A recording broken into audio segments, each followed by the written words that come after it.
তো জনাই আছোঁ এটা গুৰুত্বপূৰ্ণ খবৰ যে যিসকল শিক্ষকে এটাচমেণ্টত বেলেগ বিদ্যালয়ত কাম কৰি আছিলে তেওঁলোকলৈ জিলা আয়ুক্ত মহোদয়ে এক গুৰুত্বপূৰ্ণ নিৰ্দেশ জাৰি কৰিছে যাতে তেওঁলোকে অতি সোনকালে নিজৰ যিটো প্লেচ অফ পোষ্টিং আছিলে য'ত এপইণ্টমেণ্ট পাইছিলে সেইটো স্কুললৈ যাতে ঘূৰি আহে। তো বলকচোন চাওঁ নিৰ্দেশনাটোত কেনেকৈ কি লিখিছে।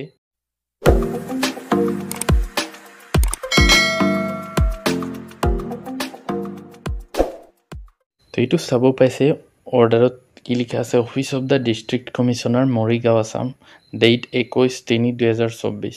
তো মৰিগাঁও জিলা আয়ুক্ত মহোদয়ে এইটো অৰ্ডাৰ দিছে, আদেশ দিছে। It has come to my notice that যে তেওঁ এইটো লক্ষ্য কৰিছে যে few teachers of both regular and contractual, যে কিছু সংখ্যক শিক্ষক ৰেগুলাৰ আৰু contractual of elementary and secondary schools within Morikaon district are working on attachment basis in the schools other than their original place of posting.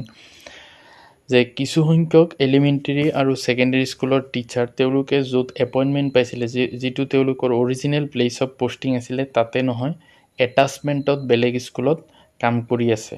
This teachers who R working under attachment, যিসকলে এটাচমেণ্টত কাম কৰি আছে বেলেগ স্কুলত, are directed to revert back to their original place of posting immediately. গতিকে তেওঁলোকক আদেশ দিছে যাতে তেওঁলোকে অতি সোনকালে নিজৰ যিটো প্লেচ অফ পোষ্টিং আছে অৰিজিনেল য'ত প্ৰথমতে দিয়া হৈছিল তাতে যাতে ঘূৰি যায়।